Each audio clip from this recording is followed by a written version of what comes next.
Hello and welcome in to another episode of the FanTC Football Podcast. Kody and Nick coming at you with our special guest Eric Wagner, famous from the FanTC Hockey podcast. His appearance here will become apparent later on as to why he's here right now. But boys, you want to say hello to the listeners real quick? Honorary Eric Wagner. Not to give it Yes. away, but the Honorary Eric Wagner has joined us today. The great, the one and only. How was your Good weekend, to be guys? back. Anything fun going on as the summer kind of comes to a close here and we round into the football season? Only 50 days away from opening kick. I saw that earlier, and it gave me a little excitement. Yep, absolutely. If you watched or listened to our last episode, I said that I've been traveling inside the great state of Missouri. Added another lake trip this past weekend. I think we're up to like 7 now on the summer. So another good weekend down at Lake of the Ozarks. Great time, great people. It was an awesome time. What'd y'all do this weekend? I had a bachelor party for my boy Grant. Shout out to Grant and Lindsay getting married in about a month. We were down in Tampa Bay, so yeah, shout out G. So we did that this past weekend. Really good time, lots of fun.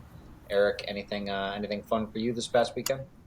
I was stuck in Bakersfield, California for work, middle of the desert. It was like 110 degrees. I thought I was going to melt. All right, way to kill the vibe. I appreciate it. No problem. You know me.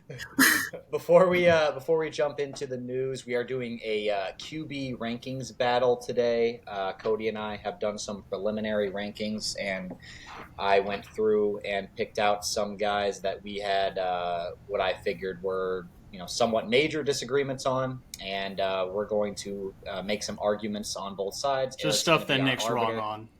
Pretty much. Yes, of course. That's my favorite thing. So Eric is going to break the tie and be our jury for us and make the call as to who's right. But before we jump into it, Kody, what's your hot take for the day? Yep, let's get spicy. I'm just going to go ahead and get this one out of the way. I think this is a pretty easy hot take out there in the ether, but I am one of these people that do support it. I enjoy having some pineapple on my pizza. You get a nice Hawaiian-style pizza with the ham on it. You throw a couple other vegetables on there, maybe some onions and stuff. I think it's delicious. I think it's really good. Does it go on all pizza? Absolutely not. If I'm getting just like a regular pepperoni, I'm not just going to add pineapple on it. But if it goes with the theme of the pizza with the ham and stuff, I think it's really good. It's a really easy hot take. Easy I've never peasy. tried it. I'm still scared. I might be kind of a bitch to say that, but I've never. You're scared of on pineapple? pizza. Yeah, I would say you're a am. bitch. I'm scared of it on pizza. It terrifies me. I got to be honest. Eric, what's your hot take? My hot take is that for Neapolitan ice cream, the best flavor, far and away, it's not close, is strawberry. I would take a strawberry milkshake over a vanilla or a chocolate milkshake. Strawberry ice cream, give me it 10 times out of 10 all day long. Eric loves to come in with the horrible hot takes, but we appreciate him for his spiciness factor. It's always pretty far up there, even if his takes are terrible. So we appreciate you, Eric. Kody, Eric, I think you're in agreement with it. 100% agree with them. Strawberry, out of the generic three, which is vanilla, chocolate, and strawberry, everything is better strawberry than it is chocolate or vanilla. Absolutely. And that's not just ice cream. That also includes cake, like a strawberry Ooh. cake instead of the chocolate or vanilla. Way better as well. Big strawberry fan. When you have Yeah, strawberry stuffing in cake, oh, that's so good. I I love can that. get behind you guys, but if we're talking about just strawberry or just vanilla or just chocolate with nothing else on it, I don't know if that ever happens. I feel like you have to kind of put it in context. I would rather have a vanilla cake with a chocolate frosting and Yeah, the cake is definitely different, but yeah, that's kind of where the problem comes in with me. But I don't have too much qualms with the strawberry. I can get behind that. My hot take for the day, I actually don't know how you guys are going to react to this, so I'm kind of interested to see. But The Office is the worst sitcom of all time. It's awful. Really, really terrible. Don't understand the hype. Michael Scott is probably the worst single character in the history of American television. you say my hot takes are terrible. Yeah, that was about as bad as it gets right there. Damn. It's of the big sitcom. I don't know. I'd say it's probably on tier with Friends. Honestly, I don't think Friends is that great. How do you feel about that, Nick? I grew up on Friends. It's more of a nostalgic thing for me. I understand that some of the jokes are stale these days, but I like Friends. I still get a good laugh out of it, so I I kind of would put agree them with both it. in the same tier. I feel The pretty I similar. grew up on Office. Friends and I watched The Office a little bit later in life than probably everyone else did because I don't know why I just didn't get on the bandwagon of The Office sooner. But I enjoy them both. I think they're both very easy sitcoms to watch. I mean, I Yeah, wouldn't like neither of them are my go-to show if I have to go like sit down and watch some TV. But like if it's background noise or something like that, I don't hate I'm either not one really a of them. I sitcom guy. would If I'm I just sitting wouldn't down. go to the extent to say Michael Scott's the worst Yeah, character in that American that might television. have been the hot I take. think Just that was the hot take right there for sure. Yeah, I stand by it. Yeah, he ruins the entire show. I actually like a lot of the other interactions between some of the secondary characters, but anytime he's on screen, I just can't stand him, and that's about 90% of the show. So that kind of ruins the whole thing. All right, so now we're all done giving our horrible hot takes. We're going to jump into the rest of the show here. We have a couple news items to go over before we jump into the QB battle here. So let's start with the biggest news item that happened in between our last show and now. That is DeAndre Hopkins. He made his decision, signed a 2-year deal with the Tennessee Titans. Kody, resident Chiefs fan on the pod here, got to be a little disappointed. I'm going to go ahead and get your take first before I give mine. Also, the guy who runs our social media page. If any of you saw the great picture I posted up there, that had really nothing to do with him not signing with the Chiefs. I told you on the last pod I would be Oh, okay. 100% okay if he signed with the Bills because I think he'd be signing for the right reasons. So I said Chiefs or Bills. Obviously, I'm always going to want a great player to come to the Chiefs. I mean, I'm not going to sit here and say I didn't want him, but I mean, to be completely honest, it's not even really that side that I was that upset about. It was I have so much stock in Traylon Burks and all of these underdog best ball leagues I've been doing all summer that basically just it just killed them. I don't know if you guys saw the video I put up of like basically comparing Ryan Tannehill and like what his best wide receiver 2 has ever done. And it was wide receiver 30 a couple of years ago, and I forgot the guy's name. It wasn't that relevant of a name. So basically just shot myself in the foot with Traylon Burks and plenty of underdog lineups. that's So tough. I have a bit of a different take here. I actually still like Traylon Burks quite a bit. Obviously, his ADP is going to fall. I think where you were drafting him, you're probably not cashing in on the value you could have had if you'd waited and drafted him now, where he's going to fall probably 15 to 20 wide receiver spots in the rankings. But I think there is room here, especially because this defense isn't great. Like you said, the best wide receiver 2 he's had is wide receiver 30. I believe that's Corey Davis. I'm not There you positive go. if that. You're correct. Yeah. Yep. So that was only, and I actually looked this up last night. That was in a 14 game sample. Corey Davis actually had a pretty good season that year. He was Mm-hmm. probably more of a mid tier wide receiver, maybe a high end wide receiver 3, low end wide receiver 2 because he missed some games. So I think there is room for Traylon Burks to be good in this offense. He's going to, not have to be the number one guy. He's not going to see all of the coverage from the defense. I think there are opportunities here, and this defense being worse could lead to more pass attempts. I believe the year that you were referring to, where Corey Davis was wide receiver 30, Tannehill threw the ball about 480 times, which is far below league average. It's a tick over 30 throws a game, but I think you could see 35 throws a game from this offense if the defense doesn't hold up and they need to score more points than they have in the past. So I don't hate Traylon Burks. I like the player a lot, and he's still going to get an opportunity. DeAndre Hopkins is older; he could get injured as well. I still see opportunity for Traylon Burks to take late in drafts, but you're right. The upside is definitely capped now. He's not going to be the number one guy, not going to have that explosion year as long as DeAndre Hopkins is healthy. So certainly disappointing if you have drafted him in best ball, but keep him on your radar for redrafts and especially dynasty or keeper leagues. If you're starting those up, I'd still be willing to take Burks. Yep, absolutely. D Hop's contract was pretty front loaded. Like if they needed to get out of it next year, they could. They'd probably have to eat a little bit of it. So there's a chance that if D Hop just, I mean, look at all the other Tennessee Titans old wide receivers they've signed. It's really never worked out. So if that's the case again, Traylon Burks may be right back to the same hype he was this offseason if they have to move off of D Hop or he falls apart physically or something. So I agree with you on the long term Traylon Burks, but just hurts Tennessee. Don't know why you had to do it. Yeah, definitely hurts the stock of best ball drafters that have been on Traylon Burks so far this year. But how about DeAndre Hopkins himself? I think the latest ADP I have seen has him going in the middle of the fifth round in most drafts. Are you interested in him there? You waiting for him to fall, or are you completely out on D Hop? What's your feeling here? Let me pull up one of the mock drafts I've recently done. So he's getting drafted in front of guys like Calvin Ridley, Christian Watson, Terry McLaurin, and then all the guys below Same that. range, So but yeah, maybe right above them.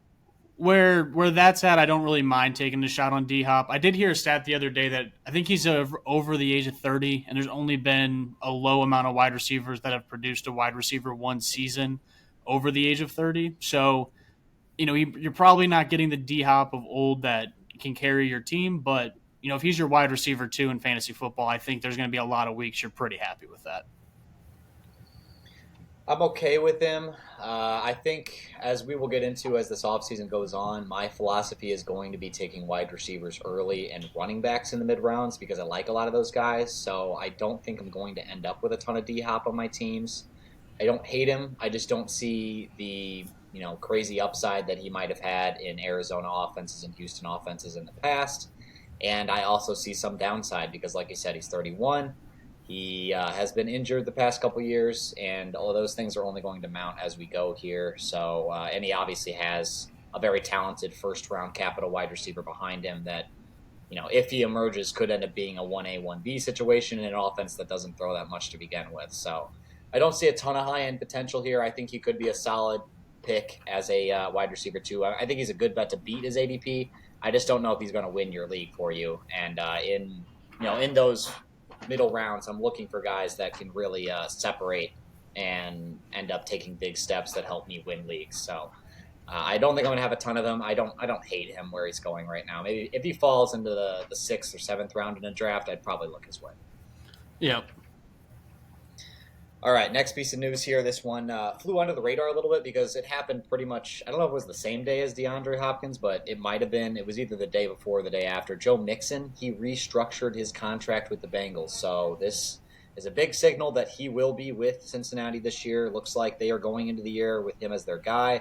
There's not really anybody left on the market that they wouldn't have to pay big money to, which they're just not going to do. That would take a huge market share from Joe Mixon here. So, what's your feeling on Joe Mixon as of right now? I think if you've had the stones to draft him over the summer in underdog best ball leagues, you're pretty freaking happy right You're now. I thrilled. mean, he's been a Yeah. fifth, sixth round running back. I mean, and he's probably going to be a guy that gets 300 opportunities in Cincinnati unless they bring someone else in, which, like you said, is most likely not going to happen. So I think he's awesome. I mean, in the mock drafts I'm doing, he's still going like the fourth ish round. Snag him up there all freaking day. I mean, if you want to go wide receiver, wide receiver, wide receiver, and Joe Mixon happens to be your running back one, that's a pretty good freaking start to your draft right there. So I don't really know what the off the field issue is. I'm assuming that's settled, or if we need to look more into it. I don't know if that's going to factor in at all this year, which doesn't seem like it would at this point, but that would be your only concern with Mixon, but it just doesn't seem there hasn't been very much news of it, which makes me think it's probably going to get pushed off, if anything. Yeah, I don't think the NFL is going to get involved. I feel like the off the field issues were more between Mixon and the team than they were between Mixon and a possible suspension. So I don't think we have to worry about that.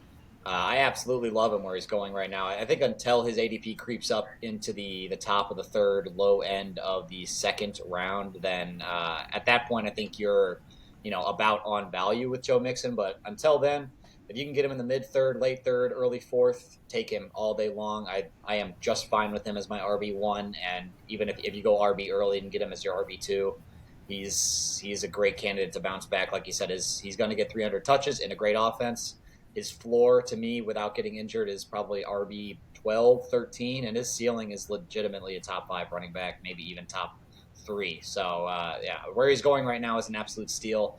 I think it's just because his ADP started out so low earlier this summer that he's taking some time to creep back up. I think Yep. that will happen as the draft season goes on, but for now, if you're drafting early or you're drafting best ball, go get Mixon while his value, is where it is in the fourth round, like you said. For sure. 100% agree. All right, couple other pieces of news here, not quite as much impact for fantasy. Evan Engram, he ended up signing a 3-year extension before the franchise tag deadline. I don't know if this really changes anything for redraft. He was always going to be in a Jaguars uniform this year. Gives you some security from a dynasty standpoint, I suppose. Do you have any thoughts on Evan Engram? I think he's a fine low end tight end one, but I don't have much else other than that. Yeah, I think he's my favorite late-ish tight end pick in the draft right now. I mean, Oh, really? he showed a decent amount at the end of last year once that offense really got settled in. And then I went back and did a little bit of research on the Doug Peterson offense with the tight end position. And if we go back to Good point. Philadelphia, that's when they had two tight ends that were fantasy relevant in Goddard and Ertz. So his offense really runs a lot out of the tight end position. So I think Evan Engram, if you're someone who I would say like myself just isn't really taking one of those middle tight ends like a Kittle through Kyle Pitts, then I think Evan Ingram's a great target towards the end of your draft for a tight end. Yeah, I don't mind him late. I think he's just one of those many guys that's not going to be the number one or the number two in his offense most likely. But if you're drafting one of those guys, you want to take a guy on a good offense that has a chance to score, and he is certainly both of those things. And like you said, Doug Peterson especially does like to use his tight ends probably more often than the average coach. So I think there could be a few extra packages in there for Evan Engram specifically. And if you have him in dynasty or keeper, he's got a guaranteed second year after this one in Jacksonville, which is good news for him. Saquon Barkley and Josh Jacobs, they both failed to sign extensions before the franchise tag deadline on Monday, and they both plan to hold out of training camp. Given the recent movings in the running back market, I don't think either one of them are in jeopardy of actually sitting out games this year, but do you have any pause drafting either one of these guys if you had to draft, say, early in August or before they end up reporting their team? Nope, I would suck up the lower ADP that they're getting right now because of this contract situation. I mean, let's just think about this from a logical perspective. If you are in a position where your value is just constantly decreasing, we saw what we talked about earlier. Joe Mixon had to restructure, take less money. He didn't get more money A from the lot less. Bengals.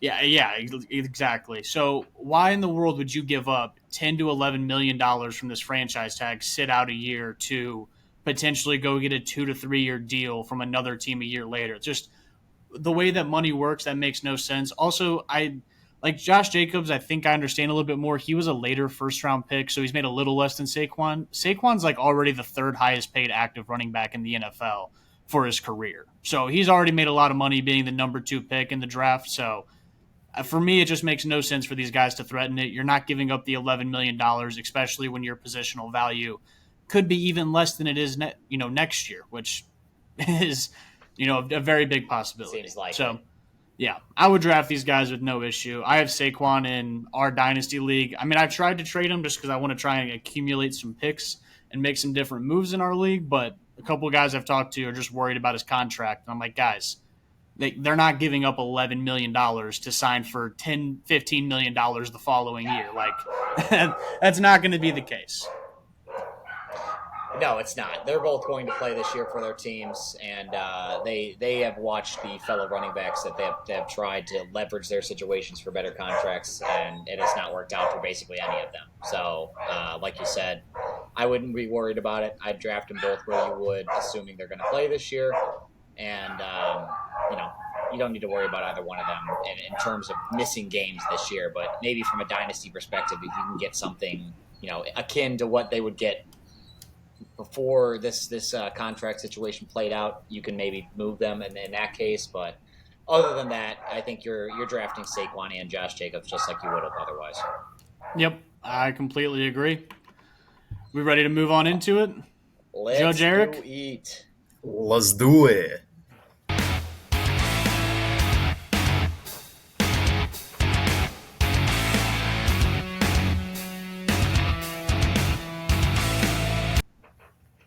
Woo! All right. Oh, that was a hard cutoff. All right, I'm okay with it. I got the blood flowing. I'm ready to go. So we are going to do a little QB battle here today. We'll do this with all the positions. We might have to break the other positions up into different episodes because there will obviously be more running backs and wide receivers that we have disagreements on than quarterbacks, as there are more running backs and wide receivers than there are quarterbacks. But today, I have 4 items for us to go through. The last 3 are going to be individual players. The first 2 are we're going to do in conjunction, and you'll kind of see why as we move on here. But basically, the way this is going to work is that whoever is in the affirmative on the argument is going to give it first. The other side's going to give their argument second, and then Eric is going to rule on both of these arguments. And we'll keep a tally as we go here through all the position groups and see who ends up winning between all of them. But guys, are we ready? Do we have any questions? No, let me get the glasses on so I can see my notes. Okay, absolutely. I love the official nature of Cody's games right now. Yes, absolutely. Let's Kody. go. Alrighty, so the first quarterbacks we have on the board here are Lamar Jackson and Justin Herbert. This one is probably my favorite one just because of the dichotomy of this this situation here. So I have Herbert ranked at 4 and Jackson at 7. Kody has Jackson at 4, Herbert at 7, and the ADP has Jackson at 5 and Herbert at 6. But overall, they have Jackson at 37.8 and Herbert at 38.7. So essentially, they could not be closer together on the NFC ADP. And me and Kody have them exactly flipped at 4 and 7 and 7 and 4. So this is a 1-for-1 argument on both of these guys here. Kody, I'm going to give you the first go here. You're going to be arguing as to why we should take Lamar Jackson over Justin Herbert. Go ahead. Yep, absolutely. So I want to start off by saying this is not necessarily an anti-Justin Herbert take. If Lamar gets taken in your draft right before you, I think Justin Herbert's a fine option as well in the position. If both are on the board while I'm drafting and I want to take a quarterback, I'm going to go with Lamar. And here's the reason why. So I went back and looked at basically their entire careers because I wanted to get Herbert's best season, Lamar's best season, as well as some seasons where they kind of had some issues, all into my stats so that way I can look at it. And what I wanted to break down was because the argument's going to be is Lamar's legs more valuable than Justin Herbert's arm. And so I wanted to break down where we're at with both of those numbers and see how much more valuable the legs were. So what I had found was with Lamar Jackson, you are getting approximately I lost my notes. Lost my spot. All right, we're getting approximately 7.5 points per game out of his legs more than what Justin Herbert gets. Obviously, Justin Herbert, not the biggest runner, only runs once in a while, only has a few touchdowns. So basically, between his touchdown and his yards, he averages 7.5 more points due to his legs. Now, the question is, how much more valuable is Justin Herbert's arm? And it only came out to about 4 to 4.5 points more valuable than Lamar Jackson's legs. So it gives Lamar Jackson a slight swing, averaging roughly about 3 more points per fantasy game. Now, I did a little bit of tweaking, and this is one huge plus I'll give to Justin Herbert. If you want to draft quarterback and really never have to worry about it, get Justin Herbert because he's played every single game that he has not been a backup in. The one game his first year with Tyrod Taylor started. After that, he has had over 80% of snap percentages the rest of his career since that day. So that's one thing he has over Lamar. I really don't have an argument against that. Just when Lamar is on the field and Lamar is healthy, he averages about 3 more points per game to 3.5 more points per game than Justin Herbert. And then I also wanted to go to the consistency factor because, again, the injuries are going to be tough with Lamar. So when he's on the field, and since 2021, Lamar Jackson has over 30 points per game, or 30 points in a game since 2021. Herbert has 4. All of them were in 2021. He had 0 in 2022. Lamar's had 5, 3 in 21, 2 in 2022. So a little bit more equal over the past 2 years. And then I also wanted to look at how many bust games did they have. And I know this is getting long. I'm sorry, people. A lot of stats here. I wanted to look at how many bust games they had as well. And that is basically any game in a 6-point per passing touchdown league that you scored under 15 points. Because that's whenever I started determining that's when that position starts to hurt you. If they get around 15 to 17, you're content with it. They didn't win you the week, but they're not the reason you lost. Herbert has 8 games, and none of those are due to leaving early since 2021. Lamar Jackson only has 4 games, and 2 of those are due to him leaving with injury. So again, the injury is an issue. I understand that, and if you want to consider that, I get that, Eric. 100% understand. I'm not going to argue with you about the injuries because that's a losing argument. But when Lamar Jackson is on the field, He averages more points. He busts less than Justin Herbert. And just overall, he's the better fantasy quarterback. I rest my case for this portion. Nick, let's hear your rebuttal. All right, Kody. I liked the way you went about that. You went more from just a straight up fantasy angle, which I can respect. I have a bit of a different tack here, so I'm going to break my argument down basically into two parts here. I'm going to go anti Lamar and then pro Justin Herbert in that order. Let's start out with anti Lamar. And basically, this kind of revolves around my concerns with the new offensive coordinator. Everybody's very excited about Todd Monken taking over as the offensive coordinator in Baltimore, famously the offensive coordinator for the Tampa Bay Buccaneers, while Jameis Winston was throwing for 34 touchdowns and 30 interceptions and 5,000 yards a few years ago. Maybe not the best football strategy, but pretty effective for fantasy. So, in the past, Todd Monken has been below average in play action rate, pre snap motion, and rush rate. He has conversely been above average in pass rate, zone rush rate, and 11 personnel. Quick explanation on 11 personnel. I don't know if you guys have ever heard this and been confused. People say 12 personnel, 21 personnel, 11 personnel. It's very simple. It's just how many running backs you have on the field, how many tight ends you have on the field.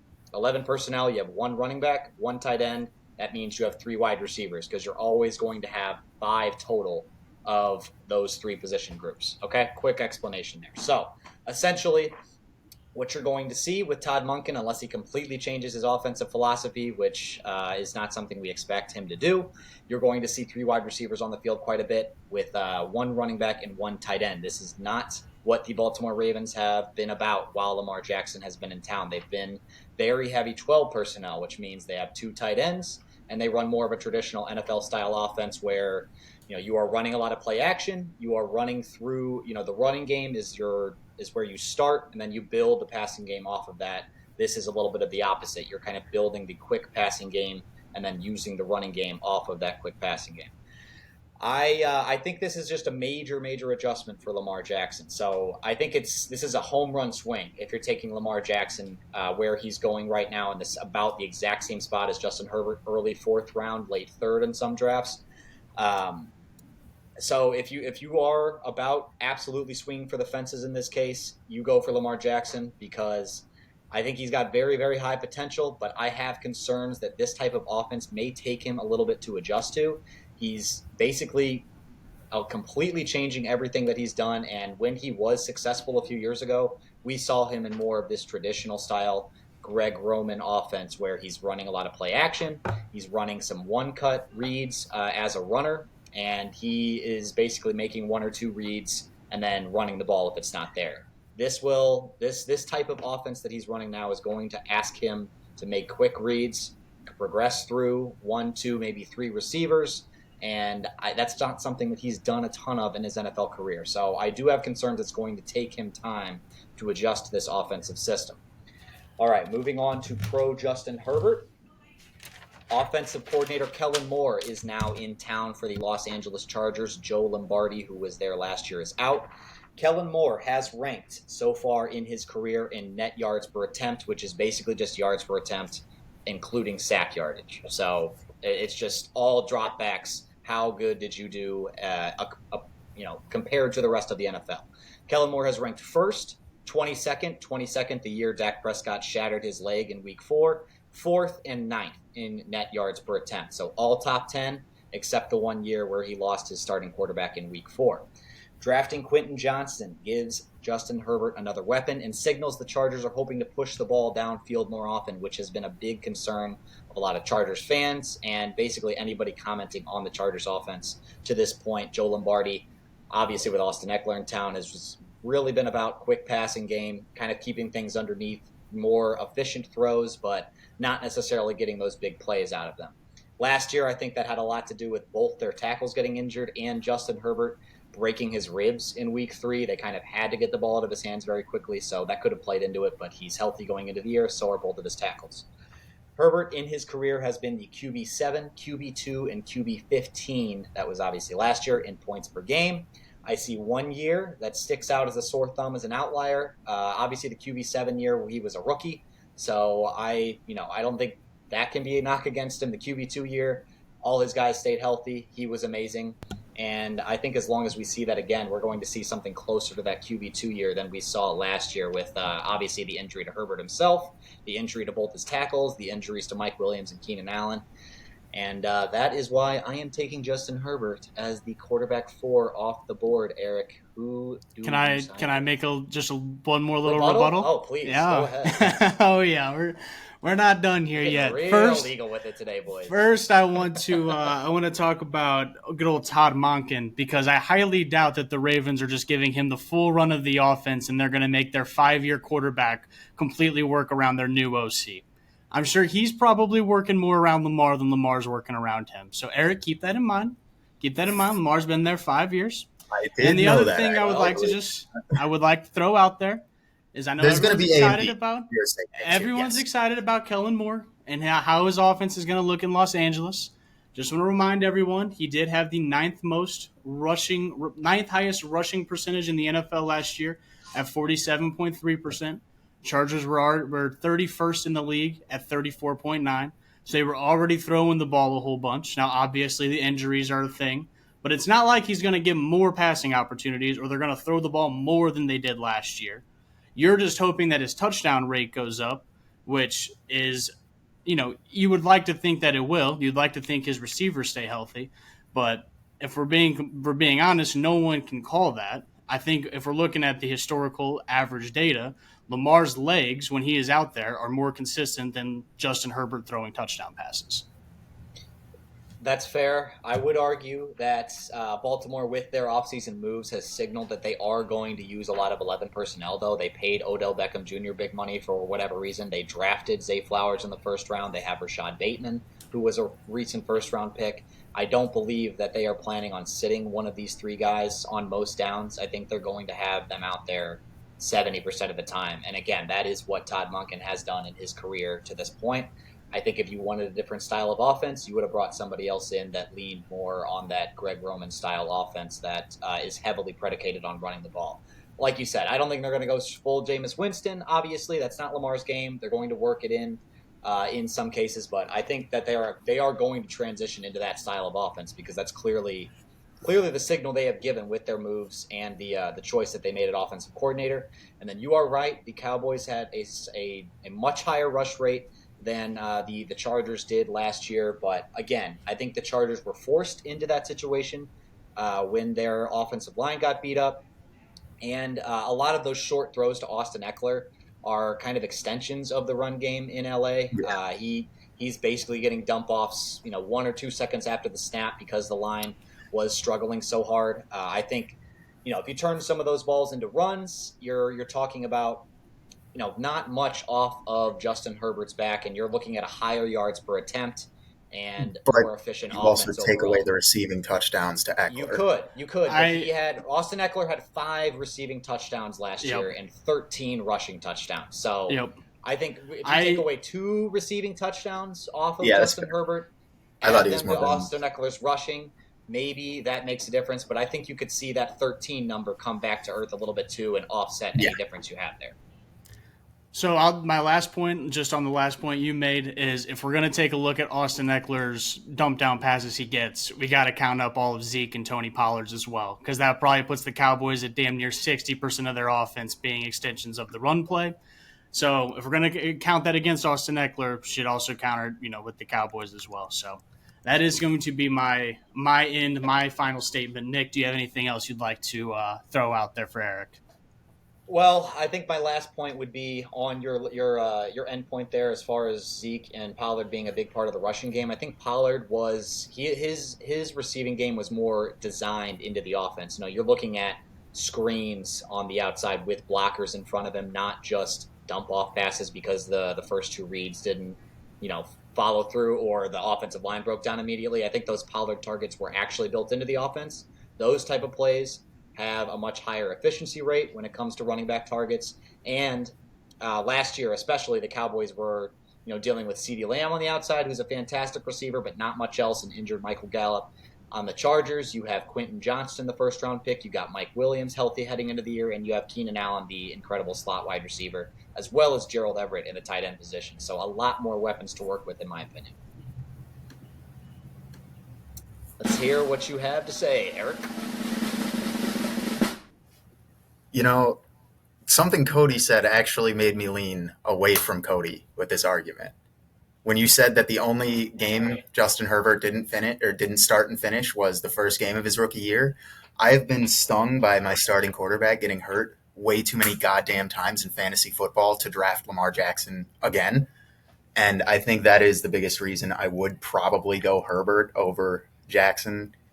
Um, the bust thing did actually catch me by surprise too, though. So I would have expected Lamar to bust more than Herbert, essentially. But I guess given the legs, a little easier for that. So I would Cody, lean towards Herbert, but I do think that both are good options. Obviously, I don't know if you have this information in front of you, but I'd be curious to see how many of those bust games were last season. I would bet that it is over half because he did have quite a few bust games last year, but again, he was dealing with a lot of extenuating circumstances. So you don't love to see that, but at the same time, I think they can be somewhat explained. I could be wrong about that, but I would bet 5 of those 8 were last year. Yeah, it probably is. Probably like 5. I'd probably say 5 or 6 of them were last year. Actually, I can't. It was either 4 or 5. He was 15 it was per game. I mean, he was not good on a per game basis whatsoever. So that is again, what you'd expect. my argument was not necessarily Herbert's a bad option. It's just if you want the safer route, I think Herbert's the pick. If you want a guy who could be QB1 and win you a fantasy championship, I think Lamar's. I think both have good chances to explode this year, though. I'd bet Lamar. On points per game, I bet Lamar laps him. Lamar's going to smoke Jackson him. has a slightly higher ceiling, but Herbert has a pretty high ceiling as well and a much, much higher floor. That's kind of the antithesis of my argument. QB 15? Is that what you're considering his floor? Well, if Patrick Mahomes and Travis Kelce get hurt from the top rope, I changed my answer to Cody. No, all right. QB 12. So he was at a lot of circumstances last year. Anyway, all right, I'm down 0-1. Let's get into our next guy, Nick. You're going to start this argument off. I'll let you get into it. I am working in the affirmative here. We are arguing Anthony Richardson here today. I have him ranked at number 10. Cody has him at 17. NFC ADP has him at 15. Overall, 116 on the draft board. And before I start my argument with Anthony Richardson, I think I want to preface this by saying league size has a lot to do with where I would be taking any of these guys, really, but especially Anthony Richardson. And I think that's going to be an important point as we move on here in the offseason that I'm going to harp on over and over and over, because in a 10-team league, this is like my arguments are going to matter much more for 10-team leaguers than they would for 14-team leaguers, where you're not, you want to think about what is my replacement level option in this situation. In a 10-team league, your replacement level option could be Geno Smith, Jared Goff, someone very capable week to week of getting you 18 to 20 points. If you're in a 14-team league, your replacement level option is Brock Purdy, Derek Carr, Desmond Ridder, someone that you are really worried is going to give you 5 or 6 points. So I think that you have to keep that in mind when you're drafting anybody, but especially someone like Anthony Richardson. But anyway, getting into the affirmative here on Anthony Richardson, I will admit he needs a lot of things to break right for him. First of all, winning the starting job. Although the president of the Indianapolis Colts, Jim Irsay, has come out and said that he needs to play to get better, and he is the number 4 overall pick in the draft. Unlike Trey Lance a couple years ago, where San Francisco was a really good team, the Indianapolis Colts are not going to be a very good team. So it makes no sense for them to not start this guy, if not week 1, pretty soon afterwards, because they're not going to be making a playoff run, and they just need to get him out there, and he needs to be playing football. He needs improvement by his own line, and he needs a big jump in his consistency as a thrower. That being said, he has the play caller from the Eagles last year, where Jalen Hurts obviously thrived, and they ran a lot of quarterback runs, which is basically the entire antithesis of my argument. Anthony Richardson is a special athlete. You've probably heard that a million times at this point in the offseason. He runs under a 4.4 and is basically the size of what you'd expect Cam Newton to be coming into the league. I think he has the physical ability to be easily a 1,000-yard rusher day one if he starts 17 games. And if he does that, he's basically a locked top 12 quarterback. It doesn't even matter what he does with his arm. If he rushes for 1,000 yards, he will be a top 12 quarterback, point blank. And I just think that type of rushing production is a really high floor. And I'm comfortable with a lot of the later options. That's sort of the other point here is that all of these guys, 11 through 17, we'll go through them later, but you have Dak Prescott, Kirk Cousins, Geno Smith, Jared Goff, Daniel Jones, Russell Wilson bounce back, Aaron Rodgers. All of these guys are kind of in the same bucket for me. And if you pair Anthony Richardson with one of them as your fallback option, I think Anthony Richardson is the special one out of that group. So you don't need to draft one of those guys over him. Prioritize Anthony Richardson. Let one of those other guys fall to you, and you might find yourself with a special top 5 quarterback if he figures it out. Maybe maybe the defense is bad. He's throwing more than we think. Maybe he just absolutely explodes as a rusher like Justin Fields did last year. I think there are a few ways this thing could go really right, and if it doesn't, this isn't a ton of capital to be placing. Like I said, he's the 15th quarterback off the board right now. 116th overall. That's you're looking at round 11, round 10 maybe if you're really reaching for him. So I like Anthony Richardson quite a bit. I'd push him up my board farther than most. Yeah, I am going to be honest. I don't really disagree with a lot of what you said. I mean, if you are going to take him and somebody like you said, like a Geno Smith as a backup and basically probably just play Geno week 1 and see what Richardson looks like, I don't hate that draft strategy. I mean, I've tried to work on not drafting multiple quarterback if I don't have to. So that's why I'm also a little bit lower on Anthony Richardson. I think if you take him, you have to take another quarterback, especially if you're in a league where a lot of people roster 2 or a 14-team league where, like you said, Derek Carr is like your next best option. So it's a little bit situational. My big thing with Anthony Richardson is, like, every time I hear Anthony Richardson, he is compared to just an outlier. If we look at, a lot of the big thing is his college, inaccuracy at Florida. He completed 54% of passes last year. Well, against that argument is Josh Allen was a bad passer at Wisconsin. Well, Josh Allen also wasn't very good his first year for fantasy until the second half of the season. He's also been proven to be kind of an outlier at this point. Second one is Cam Newton. Like you said, he basically has the same size. We'll see how he moves on an NFL field, but has some kind of good mobility. And, again, just another complete outlier of a human being. We've never seen a guy like Cam Newton in the NFL since he's come in, so that's another one. And then third is Justin Fields, who had basically an outlier season last year where his passing game was irrelevant. He led fantasy teams to championships just based on his legs alone. So if we're looking at just all these outlier situations, then yeah, you're going to think a lot of positive things. I don't necessarily think all these things are going to continue to break his way. I do think he's a great project to have. If he does end up hitting, he could be an absolute just superstar of a player with his build and physical attributes. But, I mean, he didn't look that great on the field in Florida. If you take away, his 40 times vertical, everything like that, his combine specialty, I just don't really know if he's that great of an NFL quarterback. And like you said, if he's a guy, if you draft him and he puts up 1,000 rushing yards, you're probably going to be happy with him. Same way with Justin Fields. My issue is I don't think I have to draft him because, like Justin Fields, he's probably going to have a couple of dud weeks to start the season, like all rookie quarterbacks do. There's a good chance he finds his way on the waiver wire at some point or another. So I'm not going to waste a 10th pick that I could take on a wide receiver who may have a potential breakout season on a quarterback who has a good chance of falling to the waiver wire at some point in his rookie season. Now, if you draft him and you never have to drop him, that means he was good right off the bat, and my argument was absolutely terrible. I just don't think that's going to be the case. Yeah, I think your last argument is probably my biggest attraction off my own point, which is that you may be able to pick him up off the waiver wire in redraft leagues because he's either going to struggle when he starts or he's not going to start at all and he's going to get dropped. I think that's your best point, but the odds, if he comes out and rushes the ball 15 times in his first game, everybody's going to go pick him up, even if he struggles, because a quarterback running the ball that many times is just going to be valuable, basically based off the numbers alone. And the Florida point, Florida was not a good team last year. They were 6-7. I think you think Florida football, you think SEC powerhouse. None of their pass catchers got drafted. He was really not working with a ton. The offensive coordinator, their coaching staff got cleared out this offseason. So I think the Florida Gators. Colts. Yeah, exactly. Well, right, the Colts coaching staff was garbage.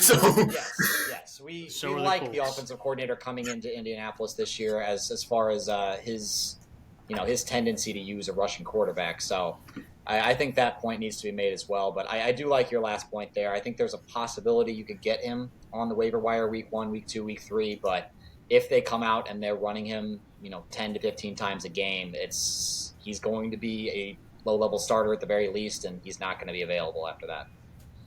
Yep, I get it. I just don't see it. I don't think he's going to come in and be rookie or Cam Newton, who was absolutely phenomenal.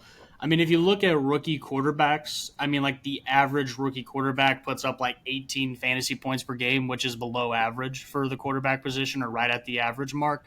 So if you're drafting him, or if anything, it's all 100% on his legs. And you just look at quarterbacks that are 100% dependent on their legs. It usually takes them a couple of games to get feel the NFL process out. So, I mean, yeah, is there a chance that he just has a tear like Justin Fields did and ends up as the quarterback, whatever he was, 6'7", he ended up with last year? Like, yeah, there's a chance that happens. I'm not wasting a 10th round pick on him because I don't think it's going to be right out of the gate. I think I'm going to have a chance to pick him up later, or maybe trade low on him if you see something change, after week 3 or 4. But as for his ADP, I just can't take him there right now. All righty, Eric. What do you think? I am actually going to lean with Kody on this one. I think the 2 quarterback thing is really kind of what pushes me away from Anthony Richardson. I really don't like drafting 2 quarterbacks. And then I didn't even really think about the fact that he could go to waivers, but like your ass got Justin Fields off waivers in our Dynasty League last year, didn't you? Yep. Sure did. Yep. Same week I picked up good old freaking Tua. That I can't. So pumped for that. You outbid me by $1 too for Tua. Oh yeah. Worst mistake you ever made. You could have had Fields, Kody. Yeah, it's all right. Mike Evans would have bent me over in the championship either way. So who cares? All right. Well, we're 1-1 through 2. I'm gonna win this next one pretty easily too, so I'm okay with that. Probably. We're moving on to Matt Stafford here. Kody has Stafford all the way up at number 11. Are you high? I have him at 23. ADP has him much closer to me at 21. His overall rank is 157, so almost undrafted in 10-team leagues and at the very, very end of 12-team leagues. Kody, you go ahead and give your affirmative on Matt Stafford. I cannot wait to just eviscerate your points here. Yeah, for sure. Let's get into it. So with Matthew Stafford first, whenever I did my rankings, I guess I also probably did this a little bit with Anthony Richardson as well. I don't just go strictly off how many fantasy points are you going to score me throughout the entire season like most people do their rankings. I kind of factor in ADP a little bit with like how likely I am to draft this guy.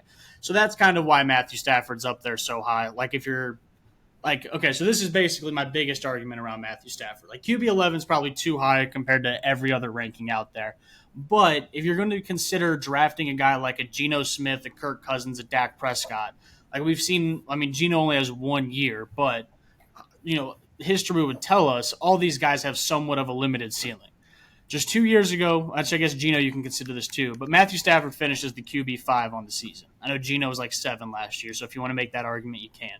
There's just so much more of an upside with Matthew Stafford that you're not getting out of the other guys.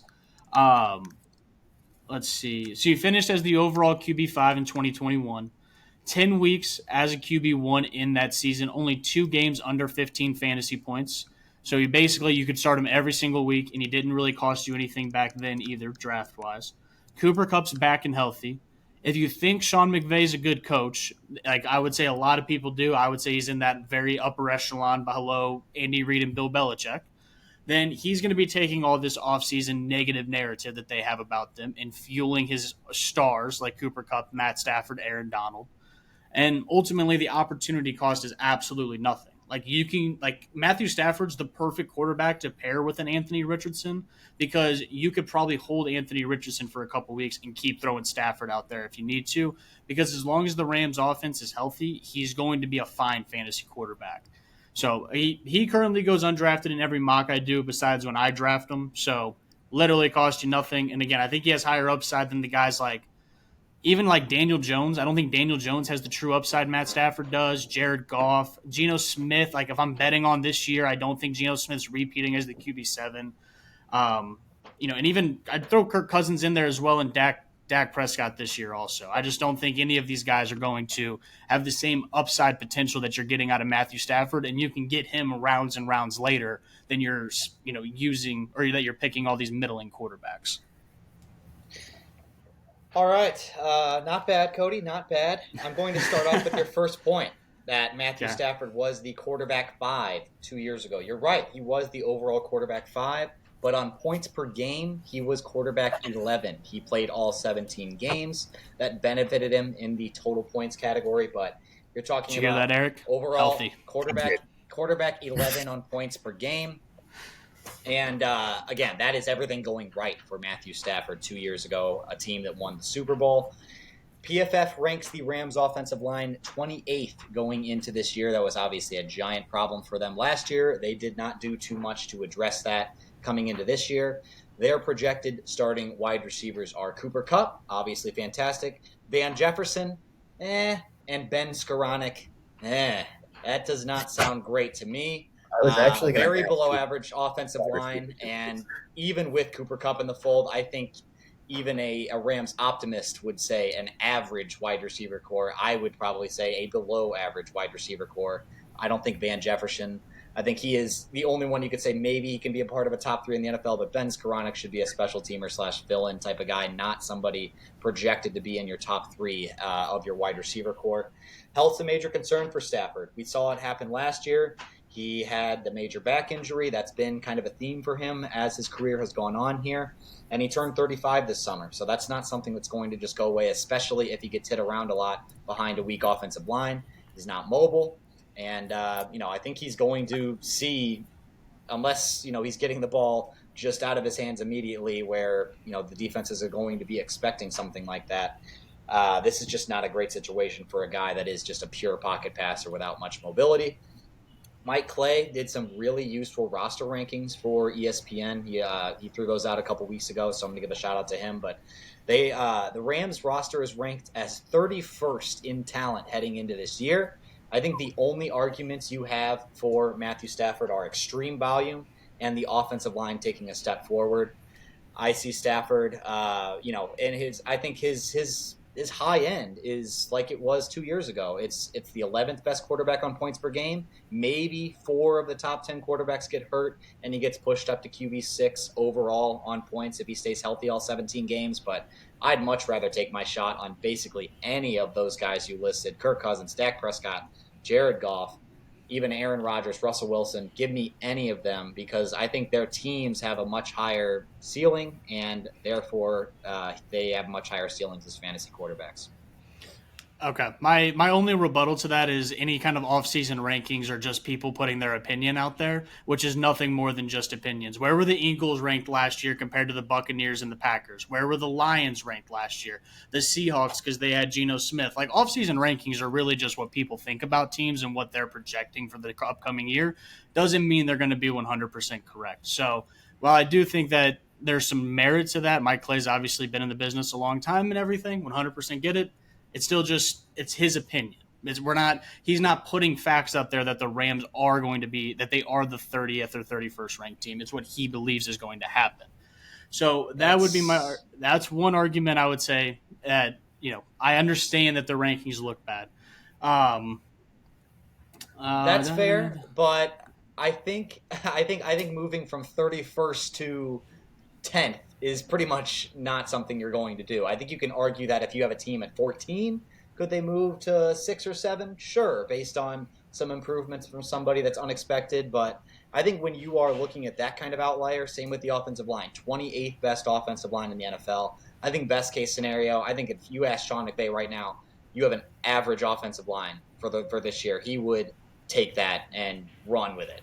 So they did not make any major additions. They're just expecting these players that played really badly last year to play better this year, and I just don't see that happening. So I think Matthew Stafford is going to need that offensive line to be at least average to return top even 15 quarterback value. Yeah, I mean, I get that. Again, if you're going to draft one of those guys like a Kirk Cousins, a Daniel Jones, or something like that, 7 rounds I before love you'd Kirk have Cousins. to draft a Matthew Stafford, go right ahead.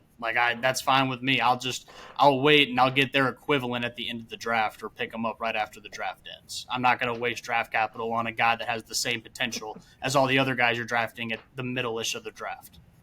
10th round draft capital, by the way, is what we're talking about here. So maybe 11th round draft capital. I wouldn't Middle-ish, call that draft like I said. capital. Oh, 100%. Okay, fair enough. 100%. I mean, There's so many wide receivers and running backs that can get taken and be valuable at that point. in the 10th or 11th round, Cody, you're dart throws. I mean, these are all dart throws at that point. You might, if you're going to solidify Valuable a decent dart backup throws. quarterback. You gotta have value. You gotta have dart Yeah, throws. the more darts you get, the more likely you are to hit the board, I guess. All right, Eric, tell us who's right. Hold on. Nick. Oh, Believe it or That's not. fine. No drum roll needed. I The don't drum roll. like. I see a little bit of the upside from Matthew Stafford, but like their roster was so much better when Stafford finishes the QB5. Their offensive line was so much better. They had a number 2 option. Like I know like even Matthew Stafford Who was has their done number well 2 with option? the roster in the past. Robert Woods is For miles how many miles games miles of the season? I don't even. Who is their number 3 option then? He's probably better than Von Jefferson. Was I don't Brandon? think No, so. Brandon Van was Jefferson. still there at the time. What? But I mean, like even still, like the biggest thing is the O line. Like Whitworth retired after that Super Bowl, and he was like far and away the best O lineman they had. He was also far and I- away the oldest offensive lineman they had. Like he was But he much was closer great to And that year. still the best, Cody. deteriorating He was than being fantastic. good again. And so much better than anybody else they could put there. It's. I mean, yeah. I mean, you could say that about any left tackle that retires. I mean, yeah, it's going to be hard to replace him. It's one of the hardest positions to replace in the NFL, right next Well, to that's the quarterback. point. Like So, that's why I don't think the upside is the same as it was back then. I think That's that Nick's point is like I would probably lean a Kirk Cousins over Matthew Stafford. I wouldn't lean Danny Dimes over Matthew Stafford.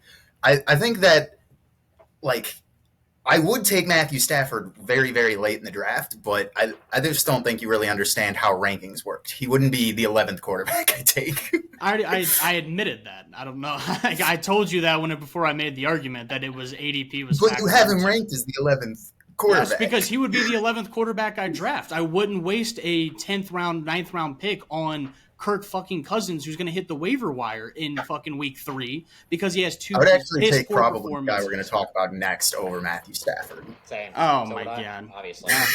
Go right ahead. I heard that offensive line's fucking fantastic. So let's get into He that can one. do more with a bad offensive line than Stafford can. Stafford can't Well, move. Really? Houston's Really? offensive What do line we is have to actually- prove that? I mean, have you ever watched Stafford play? Like, I mean, have you ever watched CJ Stroud with a bad offensive line?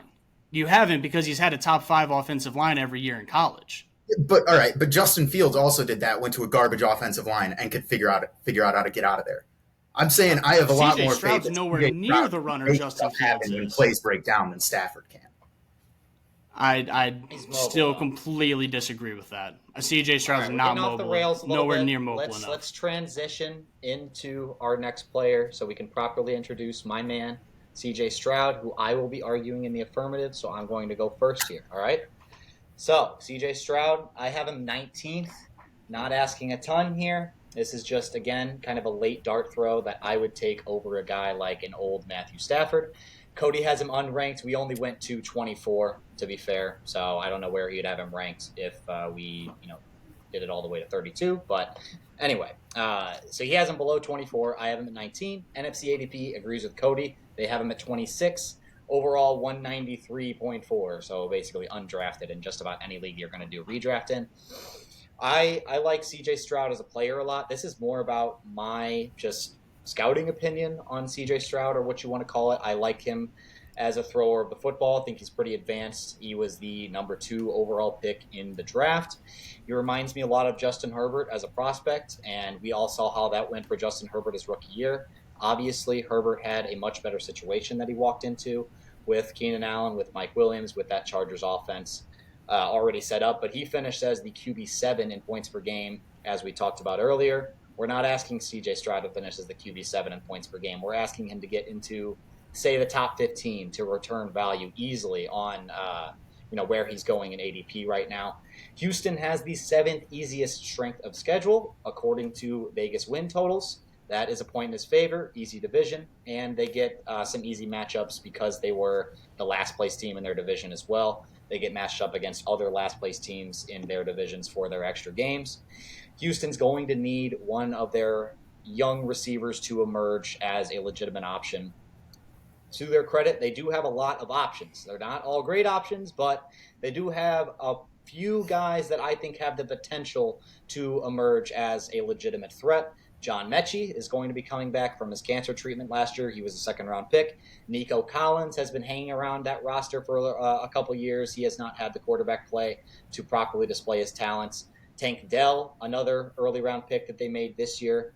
Dalton Schultz they brought in from the Dallas Cowboys. Robert Woods is now in that room, not expecting him to be a huge fantasy threat or anything, but can be maybe a useful veteran for a young quarterback like CJ Stroud. So this is just the type of guy I think in general that I would want to be taking a shot on in the late rounds over, the Derek Carrs of the world, the Jimmy G's of the world, those other guys that are hanging around 20, even someone like Jordan Love. I think I'd rather take my shot on CJ Stroud because we have no film on him in the NFL. Maybe he steps in and he's great. A lot of people doubted Justin Herbert. I think he was probably going around where CJ Stroud is in drafts going into his year. Obviously, again, not saying he's going to be Justin Herbert. Doesn't have to be Justin Herbert to beat his draft price by quite a bit. So I think there's a decent chance Stroud ends up in the top 15 this year as a rookie quarterback. Okay. First, I want to apologize to Eric. Please don't let my previous argument bias this argument. Love you, buddy. Thanks for being here, Your Honor. Please do. All right. So my CJ Stroud argument's pretty simple. I mean, yeah, we don't know what he's going to be in the NFL. You could swing that both ways, positive and negative.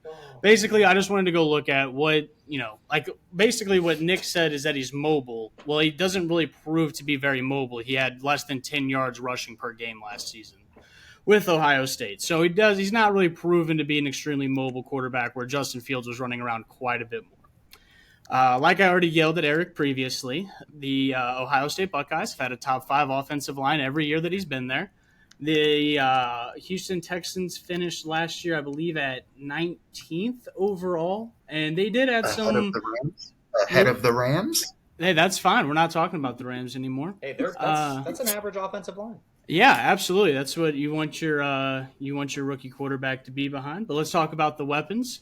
In the past 2 years, he has throwing at Ohio State just so happened to be to 4 first-round wide receivers: Garrett Wilson, Chris Olave, Jackson Smith-Njigba, and Marvin Harrison Jr. Jeez. Those guys are pretty good. Yeah, I'd say so. While the Texans, he's going to have Robert Woods, Nico Collins, John Mechie, Tank Dell, and Noah Brown, some combination of those 5 guys. So I would say even if John Mechie hits his high side, that's a very sharp decrease in offensive talent around.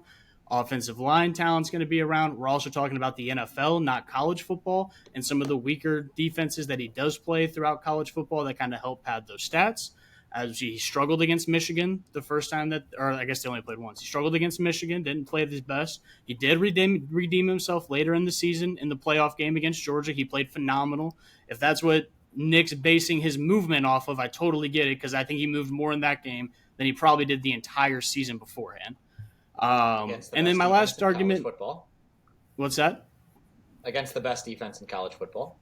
Yeah, I mean, absolutely. And then last but not least, he has a defensive head coach. I expect, and from San Francisco, I'd expect some kind of run-heavy scheme. I just don't think that he's going to have the opportunity or the talent or the protection to be a fantasy-relevant wide receiver. And like you said, yeah, your opportunity cost is nothing. Like, you're making the same argument I just did for Matthew Stafford. If he finishes as a QB 15, yes, you're getting more value than what you drafted him for. But, are you really happy with your fantasy team if you have the 15th overall best quarterback? No, probably not. But again, I think the CJ Stroud argument is more for maybe QB2 or 2 QB leagues, and potentially, again, we're talking about long shots. I think if you are looking in this range for your second quarterback, say you're in a 12 or 14 team league, and your entire league is going to draft a second guy, this is the type of guy I'd want to take my shot on, because I think there is more upside than, like I said, the other guys in that range I'd rather take him than Bryce Young because I think his rushing ability is higher than Bryce Young's. Bryce Young better not be a rushing quarterback in the NFL, or he will not last more than 2 or 3 games. And I don't know, just those guys in that range just don't excite me. Derek Carr, I don't think there's any upside there, and I think CJ Stroud could give you, like I said, Derek Carr level production, QB 15 with upside for more if he hits. So, and on the rushing note, by the way, I would want to bring up that in 22 games in a Ohio State uniform, Justin Fields averaged 39 yards rushing as a Buckeye. So maybe that's just not something that they work into. 39 yards per game or total? 39 yards per game. Obviously not total. So more, but Justin Fields 4 was times more. The best rushing quarterback in the history of the NFL last year. Okay, so I think there is room in between not a rushing quarterback and the best rusher in the history of the game at the position in a single year for CJ Stroud to be a Justin Herbert level rusher, as I said. 300 to 400 yards, a couple touchdowns. It's going to help boost his stats over a guy like Bryce Young, Derek Carr, those guys that are going to be 0 in the rushing category. Yep, 2 QB leagues. You grab yourself some CJ Stroud. I'll take Matt Stafford. Sure. Go ahead. I'm fine with that. All right, Eric, one sec. Drum roll us. Who are the quarterbacks ranked like 20 to 24 for you guys? I don't really know who I want to go with here. I'm unprofessional. I don't have my rankings pulled up. Let me... No, I didn't either. I see Kody and Nick's got Stafford behind him, but because 19 to unranked, that's 5 spots. I want to see who I would be above. Go. All right, so I have Kyler Murray at 20 without having any knowledge of his knee situation. I think. Yeah, I didn't add him. So that's fine. I think he is just impossible to rank right now. Bryce Young at 21, Brock Purdy at 22, Matt Stafford at 23, Derek Carr 24, Jordan Love 25. Yeah, I mean, if I'm adding CJ Stroud into my rankings, I mean, I think he's pretty interchangeable with Bryce Young. I don't see either of them having a good year for fantasy their rookie season, so he'd be around 23 in my rankings. Maybe 24 if I added Kyler, because if Kyler has some good news, Kyler's immediately ahead of him as well. Yeah. I think I'm going to lean Kody here because I would probably take Jordan Love, as much as it kills me to say, just because I know that the Packers have an offensive coach that can move the ball down the field. I would probably lean Bryce Young over Stroud still, but I don't. We're ranking second quarterbacks, and I play in no 2 quarterback league, so I don't really know where to go with it. That's fair. Yep. No, I mean, both of those last 2 are basically only 2 quarterback options. I mean, unless you're crazy like me and you're going to maybe take Matthew Stafford in the league just to try and prove a point. Yeah, do it, Cody. League I'm playing you in, please. No, he's just going to dunk on you. He's going to be terrible the whole year. Then when Cody plays me, he drops 75 fucking points. Justin Herbert was probably only a 2 quarterback league consideration as well going into his rookie year, so just know that these guys can surprise. I just think that if you're taking your late shot on somebody, you might as well take it on somebody that has the type of upside CJ Stroud has walking into the NFL as a number 2 overall pick. Fair enough. I'm assuming you're taking him over Kenny Pickett? Yeah, I think I'd take a wet paper bag over Kenny Pickett. See, I go to Kenny Pickett. I like the year 2 breakout of Kenny Pickett much more than the rookie year CJ Stroud. I'll take Caleb Williams. I would go Pickett over Stafford and Stroud easily. Leaves USC and signs the NFL team midseason. That's how I feel about Kenny Pickett. I mean, only year 2 quarterback with a breakout potential. Let's go, Kenny P. That's facts. Actually, I think Malik Willis has higher breakout potential than Kenny. Yeah, you shut the hell up. No shot. Ryan Tannehill get into a car accident on the way to the stadium, and Malik. That's when you get the real value out of D-Hop, when Malik Willis takes over, right? Oh yeah, 100%. Get those 15 throws a game for sure for your D-Hop stock. All right. Do we have any final remarks about the quarterbacks or any other quarterback out there? I don't think so. Interesting. It looks like you guys disagree pretty heavily on Kenny Pickett. Yeah, Kody has him at 25. I have him at 28. You know, I You have didn't like I didn't 60 add him in there. I think Kenny Pickett's up there. I'm safety drafting guy Kenny over Pickett Pickett. before Derek Carr, Brock Purdy, Jordan Love, and Bryce Young. So he'd probably be like number 20 for me. I mean, if you're drafting a guy that's super late, why are you going to draft a guy that's already proven to not be a fantasy asset? Why wouldn't you take a guy that has the potential to break out? Basically, your CJ Stroud argument. I don't think Brock Purdy has shown that he isn't a fantasy asset. I think if you gave me his last 9 starts, that's actually a pretty decent fantasy asset. Bryce Young has not shown us anything, so I don't know if I agree with those arguments, Kody. Fair enough. I mean, plenty of tape there at Alabama to look at for you. YouTube.com/fantasy football pod. Heisman winner last year, so. Alrighty. We are going to get into some more comprehensive quarterback rankings later in the offseason. I think this is just more of the this is a fun exercise to get into early in the offseason to kind of see where we lie on some guys, maybe look at some outliers on both of our boards and discuss them.